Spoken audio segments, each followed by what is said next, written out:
Hello दोस्तों, जय मसीह की Bible story audio Hindi channel में आप सभी का स्वागत है। आज हम पवित्र शास्त्र बाइबल की एक नए ऑडियो स्टोरी से सीखेंगे। पहला शमूएल की पुस्तक से गोलियत की समस्त इजराइल को चुनौती देने के बारे में। हालेलुया। अब फिलिस्तीयों ने युद्ध के लिए अपनी सेनाओं को इकट्ठा किया और यहूदा देश को शिल्पों में एक साथ होकर शेको और अज़ेका के बीच एप्रैम सतरी में डेरे डाले। शाऊल और इजरायली पुरुषों ने भी इकट्ठे होकर एला नामक तराई में डेरे डाले और युद्ध के लिए फिलिस्तियों के विरुद्ध पाती बांधी। फिलिस्ती तो एक और के पहाड़ पर और इजरायली दूसरी ओर के पहाड़ पर खड़े रहे और दोनों के बीच तराई थी। तब फिलिस्तियों की छावनी में से गोलियत नामक एक वीर निकला जो गत नगर का था और उसकी लंबाई 6 हाथ 1 बीता थी।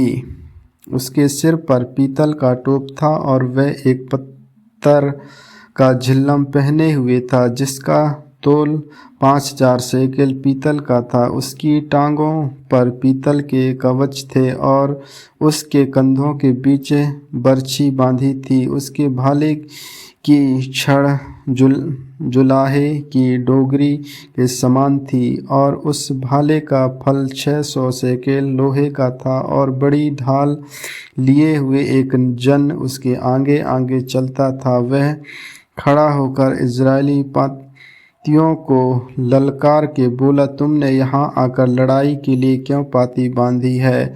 क्या मैं फिलिस्ती नहीं हूँ और तुम शाऊल के अधीन नहीं हो?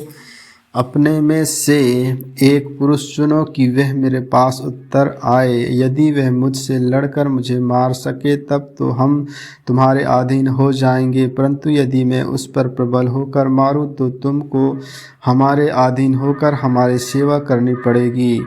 फिर वह फिलिस्ती बोला, मैं आज के दिन इजरायली फिलिस्तियों को ललकारता हूँ कि किसी पुरुष को मेरे पास भेजो कि हम एक दूसरे लड़ें। उस फिलिस्ती की इन बातों को सुनकर शाऊल और समस्त इजरायलियों का मन कच्चा हो गया और वे अत्यंत डर गए। हालेलुया। दाऊद शाऊल की छावनी में। दाऊद यहूदा के बैतलहम की उस एप्राती पुरुष का पुत्र था जिसका नाम यिशै था और उसके 8 पुत्र थे। और वह पुरुष शाऊल के दिनों में बूढ़ा और निर्बल हो गया था। यिशै के 3 बड़े पुत्र शाऊल के पीछे होकर लड़ने को गए थे और उसके 3 पुत्रों का नाम जो लड़ने को गए थे ये थे, अर्थात जेठा का नाम एलीआब, दूसरे का अबीनादाब और तीसरे का शम्मा था। सबसे छोटा दाऊद था और तीनों बड़े पुत्र शाऊल के पीछे होकर गए थे। और दाऊद बैतलहम में अपने पिता की भेड़ बकरियां चराने को शाऊल के पास से आया जाया करता था। वह फिलिस्ती जो 40 दिन तक सवेरे और सांझ को निकट जाकर खड़ा हुआ करता था। यिशै ने अपने पुत्र दाऊद से कहा, यह एपा भर भुना हुआ अनाज और ये 10 रोटियां लेकर छावनी में अपने भाइयों के पास दौड़ जा और पनीर की ये 10 टिक्कियां उनके सहपति के लिए ले जा और अपने भाइयों का कुशल देखकर उनकी कोई निशानी ले आना। शाऊल और तेरे भाई और समस्त इजरायली पुरुष एला नामक तराई में फिलिस्तियों से लड़ रहे हैं। अतः दाऊद सवेरे उठा, भेड़ बकरियों को किसी रखवाले के हाथ में छोड़कर यिशै की आज्ञा के अनुसार उन वस्तुओं को लेकर चला। और जब सेना रणभूमि को जा रही थी और संग्राम के लिए ललकार रही थी, उस समय वह गाड़ियों के पड़ाव पर पहुंचा। तब इजरायलियों और फिलिस्तियों ने अपनी अपनी सेना आमने सामने करके पाती बांधी। दाऊद अपनी सामग्री सामने के रखवाले के हाथ में छोड़कर रणभूमि को दौड़कर और अपने भाइयों के पास जाकर उनका कुशल क्षेम पूछा। वह उनके साथ बातें कर ही रहा था कि फिलिस्तियों की पातियों में से वह वीर अर्थात गतवंशी गोलियत नामक वह फिलिस्ती योद्धा चढ़ आया और पहले की सी बातें कहने लगा और दाऊद ने उन्हें सुना। उस पुरुष को देखकर सब इज़राइली अत्यंत भय खाकर उसके सामने से भागे। फिर इज़राइली पुरुष कहने लगे, यह तुमने उस पुरुष को देखा है जो चढ़ आ रहा है। निश्चय वह इज़राइलियों को ललकारने को चढ़ आता है, और जो कोई उसे मार डालेगा उसको राजा बहुत धन देगा और अपनी बेटी का विवाह उससे कर देगा और उसके पिता के घराने को इज़राइल में स्वतंत्र कर देगा। तब दाऊद ने उन पुरुषों से जो उसके आसपास खड़े थे पूछा, जो कुछ पलिश्ती को मार के इज़राइलियों की नामधराई दूर करेगा उसके लिए क्या किया जाएगा? वह खतना रहित पलिश्ती क्या है कि जीवित परमेश्वर की सेना को ललकारे? तब लोगों ने उससे वही बातें कही, अर्थात यह कि जो कोई उसे मारेगा उसे ऐसा किया जाएगा। जब दाऊद उन मनुष्यों से बातें कर रहा था तब उसका बड़ा भाई एलीआब सुन रहा था, और एलीआब दाऊद से बहुत क्रोधित होकर कहने लगा, तू यहाँ क्यों आया है और जंगल में उन थोड़ी सी भेड़ बकरियों को तू किसके पास छोड़ आया है? तेरा अभिमान और तेरे मन की बुराई मुझे मालूम है। तू तो लड़ाई देखने के लिए यहाँ आया है। दाऊद ने कहा, अब मैंने क्या किया है? वह तो निरी बात थी। तब उसने उसके पास से मुंह फेर के दूसरे के सम्मुख होकर वैसे ही बात कही, और लोगों ने उसे पहले के समान उत्तर दिया। जब दाऊद की बातों की चर्चा हुई तब शाऊल को भी सुनाई गई, और उसने उसे बुलवा भेजा। तब दाऊद ने शाऊल से कहा, किसी मनुष्य का मन उसके कारण कच्चा ना हो। तेरा दास जाकर उस पलिश्ती से लड़ेगा। शाऊल ने दाऊद से कहा, तू जाकर उस पलिश्ती के विरुद्ध युद्ध नहीं कर सकता, क्योंकि तू तो लड़का ही है और वह लड़कपन ही से योद्धा है। दाऊद ने शाऊल से कहा, तेरा दास अपने पिता की भेड़ बकरियां चराता था, और जब कोई सिंह या भालू झुंड में से मेमना उठा ले जाता तब मैंने उसका पीछा करके उसे मारता और मेमने को उसके मुंह से छुड़ा ले आता, और जब वह मुझ पर हमला करता तब मैं उसके केस को पकड़कर उसे मार डालता था। तेरे दास ने सिंह और भालू दोनों को मारा है, और वह खतना रहित पलिश्ती उसके समान हो जाएगा, क्योंकि उसने जीवित परमेश्वर की सेना को ललकारा है। फिर दाऊद ने कहा, यहोवा जिसने मुझे सिंह और भालू दोनों के पंजों से बचाए है, वह मुझे इस पलिश्ती के हाथ से भी बचाएगा। शाऊल ने दाऊद से कहा, जा, यहोवा तेरे साथ रहे।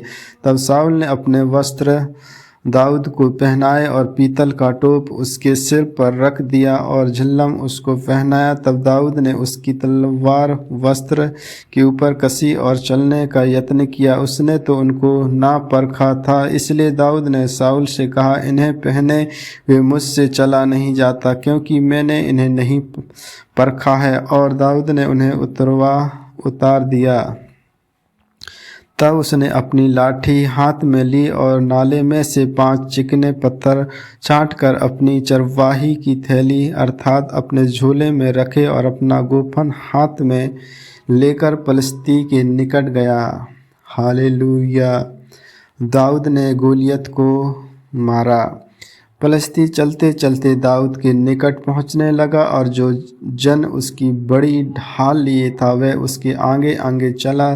जब पलिश्ती ने दृष्टि करके दाऊद को देखा तब उसे तुच्छ जाना, क्योंकि वह लड़का ही था और उसके मुख पर लाली झलकती थी और वह सुंदर था। तब पलिश्ती ने दाऊद से कहा, क्या मैं कुत्ता हूँ कि तू लाठी लेकर मेरे पास आता है? तब पलिश्ती अपने देवताओं के नाम लेकर दाऊद को कोसने लगा। फिर पलिश्ती ने दाऊद से कहा, मेरे पास आ, मैं तेरा मांस आकाश के पक्षियों और वन पशुओं को दे दूंगा। दाऊद ने पलिश्ती से कहा, तू तो तलवार और भाला और सांग लिए हुए मेरे पास आता है, परंतु मैं सेनाओं के यहोवा के नाम से तेरे पास आता हूँ, जो इज़राइली सेना का परमेश्वर है, और उसी को तूने ललकारा है। आज के दिन यहोवा तुझको मेरे हाथ में कर देगा, और मैं तुझको मारूंगा और तेरा सिर तेरे धड़ से अलग करूंगा, और मैं आज के दिन पलिश्ती सेना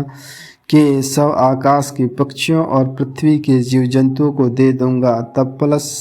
तब समस्त पृथ्वी के लोग जान लेंगे कि इज़राइल में एक परमेश्वर है और यह समस्त मंडली जान लेगी कि यहोवा तलवार या भाले के द्वारा जयवंत नहीं करता, इसलिए कि संग्राम तो यहोवा का है और वही तुम्हें हमारे हाथ में कर देगा।